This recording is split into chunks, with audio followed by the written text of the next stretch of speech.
नमस्कार दोस्तों, स्वागत है आपका दिल्ली के न्यूज़ चैनल में। आज है 6 फरवरी 2024 दिन मंगलवार।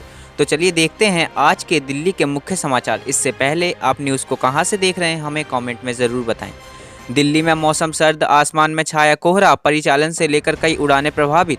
राजधानी दिल्ली में एक बार फिर मौसम बदलने वाला है। जहां एक तरफ मौसम विभाग ने सोमवार के लिए येलो अलर्ट जारी किया था, साथ ही घने कोहरे का अनुमान जताया था, वहीं दूसरी तरफ सुबह कोहरे की हल्की परत नजर आई, जिसकी वजह से फिर से यात्रियों को परेशानी हुई। रिपोर्ट के मुताबिक दिल्ली में कोहरे की हल्की परत की वजह से कई उड़ानों में देरी हो गई और वही उड़ान का परिचालन भी प्रभावित हुआ।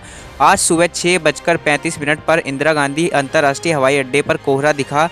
इसके अलावा दिल्ली के एम्स इलाके में सुबह 7:45 पर आसमान में कोहरे की हल्की परत नजर आई। 6 साल पुराने मामले में केजरीवाल को कोर्ट से झटका, मानहानि के मामले को रद्द करने से इनकार।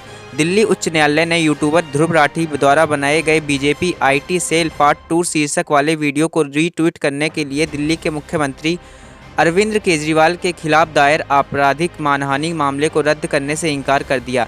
न्यायमूर्ति स्वर्ण कांता शर्मा ने मामले को अरविंद केजरीवाल को तलब रखने के लिए निचली अदालत के आदेश को बरकरार रखा है। अदालत ने कहा है कि केजरीवाल के ट्विटर पर महत्वपूर्ण फॉलोअर्स हैं और वह वीडियो को रीट्वीट करने के नतीजों को समझते हैं। कोर्ट ने कहा कि अपमानजनक सामग्री को रीट्वीट करना मानहानि के समान है। ईडी को लेकर दिल्ली सरकार की मंत्री आतिशी करेंगी बड़ी खुलासा। आज 10 बजे बुलाई प्रेस वार्ता। दिल्ली की सियासत में ईडी के समन को लेकर मचा घमासान थमने का नाम नहीं ले रहा है। इस बीच दिल्ली सरकार में मंत्री आतिशी ने ईडी को लेकर एक बड़े खुलासे का दावा कर मामले का नया मोड़ ला दिया है। मंत्री आतिशी मंगलवार को एक प्रेस वार्ता करेंगी। उन्होंने अपने एक्स अकाउंट पर लिखा है कि मैं कल सुबह 10 बजे ईडी को लेकर एक बड़ा खुलासा करूंगी। आम आदमी पार्टी की ओर से उनके एक्स अकाउंट पर यानी ट्विटर पर #BigEDExposed आपके साथ एक पोस्ट की गई, जिसमें लिखा है कि ईडी को लेकर कल 10 बजे बड़ा खुलासा। साथ ही बताया गया है कि इस प्रेस वार्ता का पार्टी के यूट्यूब अकाउंट पर भी प्रसारण होगा। दिल्ली हाईकोर्ट का DDA को मस्जिद भूमि पर यथास्थिति बनाए रखने का निर्देश। 30 जनवरी को चला था बुलडोजर।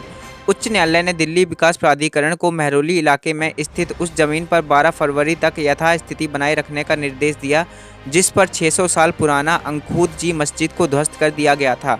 न्यायमूर्ति सचिन दत्ता ने साथ ही स्पष्ट किया है कि उसका आदेश नागरिक प्राधिकरण को क्षेत्र में अन्य अवैध संपत्तियों के खिलाफ कार्रवाई करने से नहीं रोकेगा। DDA ने 30 जनवरी को संपत्तियों को अनाधिकृत निर्माण बताते हुए मस्जिद, बहरूम अलूम मदरसा और विभिन्न कब्रों को तोड़ दिया था। संजय सिंह को सभापति ने दिया झटका, राज्यसभा सांसद के तौर पर नहीं ले सके शपथ।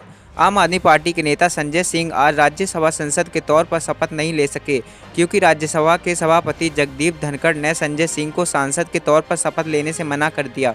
उन्होंने कहा कि अभी यह मामला विशेष अधिकार समिति के पास है। राज्यसभा की कार्यवाही सूचीबद्ध कामकाज द्वारा विनियमित होती है, जिसे बुलेटिन में अधिसूचित किया जाता है। संजय सिंह का शपथ ग्रहण सदन के कामकाज में सूचीबद्ध नहीं था और इस मामले पर राज्यसभा से कोई सूचना कभी भी राज्यसभा अध्यक्ष के सामने नहीं आई। 89वीं ट्रेन तिरुपति बालाजी के लिए रवाना। सीएम केजरीवाल ने तीर्थयात्रियों से मिलकर दी शुभकामनाएं। मुख्यमंत्री तीर्थ योजना के तहत सोमवार को दिल्ली से 780 बुजुर्ग तीर्थयात्रियों को लेकर 89वीं ट्रेन तिरुपति बालाजी के लिए रवाना हुई। इससे पहले त्यागराज स्टेडियम में तीर्थयात्रियों के लिए भजन संध्या का आयोजन किया गया, जहां खुद सीएम केजरीवाल ने पहुंचकर उनसे मुलाकात की और सुखद व सफल तीर्थ यात्रा के लिए उनको शुभकामनाएं दी। इस यात्रा के दौरान तीर्थयात्री तिरुपति बालाजी के अलावा पद्मावती और इस्कॉन मंदिर में दर्शन करेंगे। इस अवसर पर सीएम केजरीवाल ने कहा है कि हमें अपने बुजुर्गों को तीर्थ यात्रा कराने की प्रेरणा श्रवण कुमार से मिली है। मनीष सिसोदिया को मिली कस्टडी पैरोल। बीमार पत्नी से मिल सकेंगे हफ्ते में एक बार, CBI से मांगी स्टेटस रिपोर्ट। दिल्ली के पूर्व मुख्यमंत्री मनीष सिसोदिया को शराब घोटाले मामले सोमवार को राउज एवेन्यू कोर्ट में पेश किया गया। सिसोदिया की न्यायिक हिरासत 22 फरवरी तक के लिए बढ़ा दी है। साथ ही कोर्ट में CBI से स्टेटस रिपोर्ट मांगी है।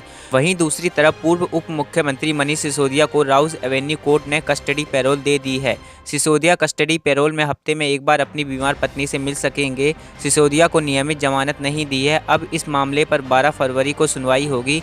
कोर्ट ने कहा कि अगले आदेश तक यह व्यवस्था जारी रखें।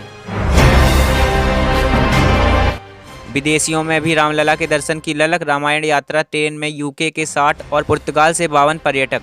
विदेशी भी अयोध्या में रामलला का दर्शन करना चाह रहे हैं। इतना ही नहीं, राम से जुड़े स्थलों को भी वह करीब से देखने की इच्छा रखते हैं।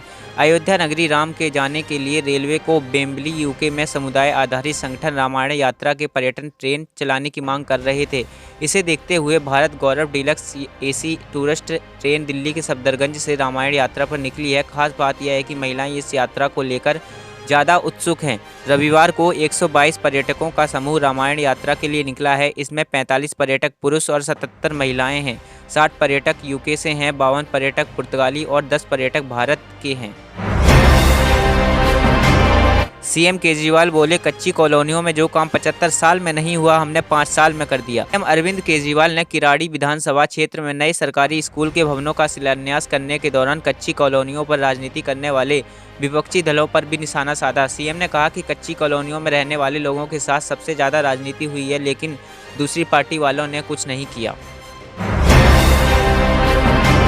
भारत ने इंग्लैंड को दी करारी शिकस्त, सीरीज में की बराबरी। विशाखापट्टनम में खेले गए मुकाबले में भारत ने इंग्लैंड को 106 रनों से करारी शिकस्त दी। 399 रनों की लक्ष्य का पीछा करने उतरी इंग्लैंड 292 रनों पर ही ढेर हो गई। इस जीत के साथ भारत ने 5 मैचों की सीरीज में 1-1 से बराबरी कर ली है।